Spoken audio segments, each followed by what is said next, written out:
Let's look at solving this out using 10 left-handed partitions. So,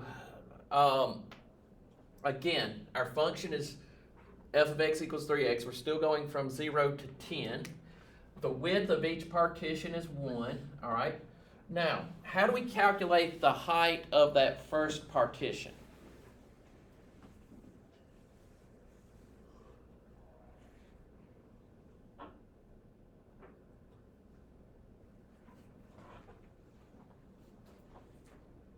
What was the height of the first partition in this one? It was f of 1. And we went all the way up to the 10th partition was f of 10. Where do we find the height of this first partition in this one? F of 0. Then the second one, we find its height at f of 1. And we go all the way out to, now, where is that last partition? What height do we use for our last partition here? F of 9.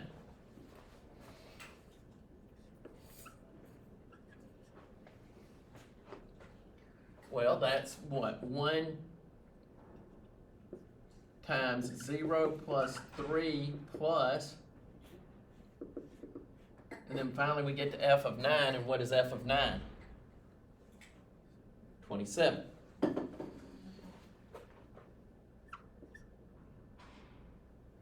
Okay, so again, I don't want to do all that addition there. So how do I do this as a sum? Again, for the shortcut to work, we need I equals 1. We still got how many partitions? 10. We still got 10 partitions. Now, what do we do with 1 to get it to become 0, 2 to get it to become 3, and then 9 to get it to become, 10 to get it to become 27?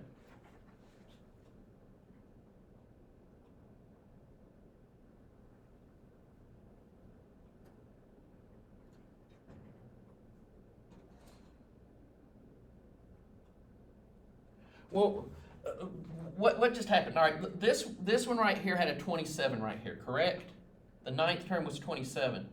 So basically what we're doing is instead of using 30, we use 0. So we're shifting each one of these over to the left, right? Were you about to say something? Yes. So this is going to be 3 times I minus 1.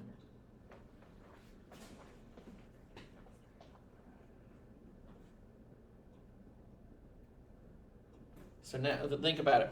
1 minus 1 is 0. 3 times 0 is? 2 minus 1 is? And 3 times 1 is? 3. And so forth. 10 minus 1 is? 3 times 9 is? 27. So this is what I am actually summing up here. So it's the same thing as 3 times I equals 1 to 10 of I minus 1. And we have to go and break this up into 2 separate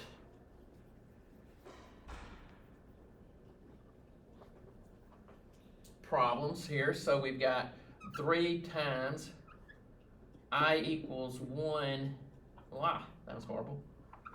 I equals 1 to 10 of I minus 3 times, no, y'all let me write this wrong each time. I equals 1 to 10 of 1.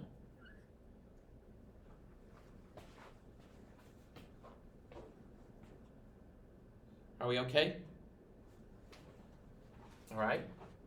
So again, 3 times I equals 1 to 10 is 10 times 11 divided by 2. And then what is this? What is I equals 1 to 10 of 1? 10 times 1, right? Yeah. So again, cheat right here. This becomes 105 minus 10. So it's 3 times, no. That was with the 3 already in there. 105 minus, I'll get it next year. All right, so that's 55 minus 10. So it's 3 times 45. And 3 times 45 is what? 135? So now what do I know? I know my answer is somewhere between 135 and 165. Remember, this was an over approximation. 165 was an over approximation. 135 is an under approximation. You still have a little bit. So, what would we need to do in order to get a closer approximation? Well, we could increase the number of rectangles again, right? Now, in this case, there's a different thing that we can do. We can use something called midpoints.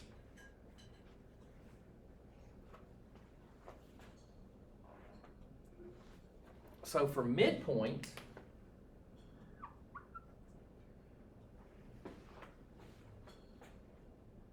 I'm going to do 10 rectangles, or 10 partitions.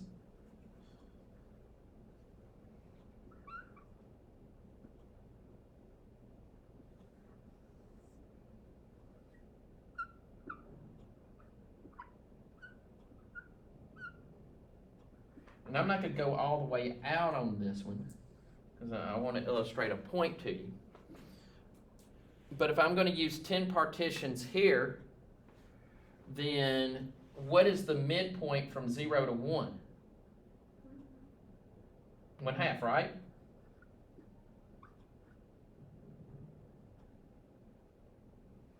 And then what's the midpoint from 1 to 2? 3/2? Okay.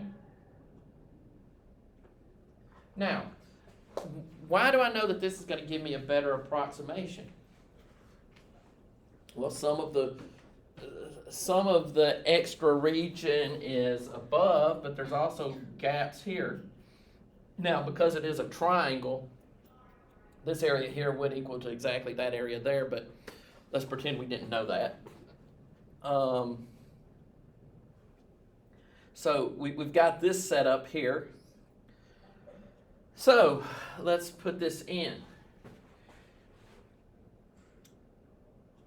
Again, what's the width of each one of these rectangles?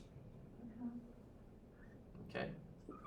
So now we start off with f of 1/2 plus f of 3/2 plus, now, what's going to be that 10th rectangle in there?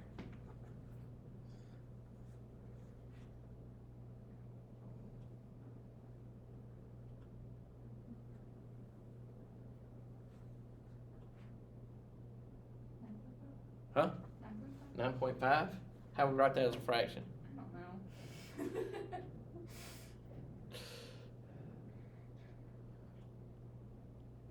know. 9.5 is the same thing as 9 1/2, right? 2 times 9 is plus 1.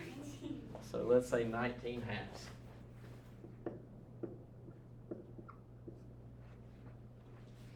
And we would go about solving that solution